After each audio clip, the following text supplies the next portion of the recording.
In November, YouTube is updating monetization.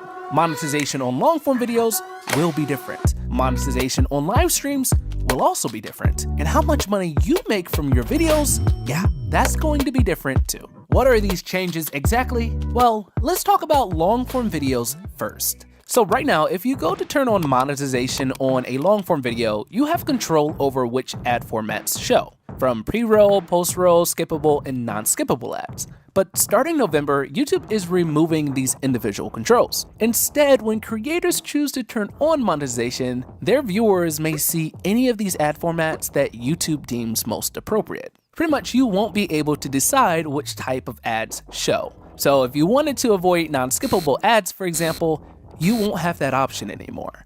Same with pre-roll, post-roll, and skippable ads. And I'm sure you're asking why. Well, to start, this should make monetizing your videos a lot easier. No more trying to figure out which ad formats to turn on or off or where to place them. Instead, you just toggle it all on or all off with the click of a button. YouTube will handle it all for you in a very intelligent way. YouTube will use the information they have on each viewer to decide which ad format is most appropriate. This is kind of cool. So if a specific ad type is likely to push a viewer away, YouTube won't show it. But if the ad is likely not to bother that specific viewer, YouTube will show it. It's all based on internal data that YouTube has on the ad tolerance level of each individual viewer. Plus, this should make you more money. According to YouTube's data, creators who had non-skippable ads enabled in combination with other ad formats saw an average of over 5% greater YouTube ad revenue at the cost of less than a 1% decrease in watch time compared to creators who did not.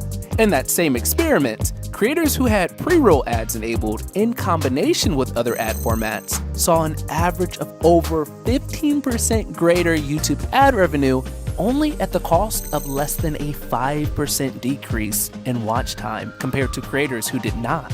So this first update means that you no longer need to decide which ad formats to enable. YouTube will decide on a viewer-by-viewer basis, and your revenue should increase, while your watch time pretty much stays the same. Now, what about live streams? Before we get into that, I have a quick favor to ask you. Around 68% of our viewers are not subscribed. My goal is to get that number down to 50%. If you like our content, please hit the subscribe button. It helps more than you know. And the bigger the channel gets, the bigger the videos get. Thank you so much. All right, now back to the video. YouTube is introducing new options for live stream ads. When this update rolls out, creators will have the opportunity to select the frequency of mid-roll ads in intervals of 6, 12, 18, 24, or 30 minutes. Or you can choose to have YouTube display them when they feel is best. And if you decide to let YouTube decide for you, you can fine-tune things by selecting from conservative, balanced, or aggressive ad frequencies. And while streaming, you'll see a 60-second countdown before the ad plays, and have the option to skip it or delay it if you wish. And let's pretend that you're live and you need to step away for a moment, maybe to grab a drink or address a technical issue. You can now use the Insert Ads button to manually insert a mid-roll anytime you want. These are big updates. Overall, I like these changes because they make you and YouTube more money. But let me know what you think in the comments below. Before you go, please like, subscribe, and if you're new, click this link to test out our free browser extension that helps millions of creators like you grow faster. All right, I'll see you in the next one. I love you all. Peace.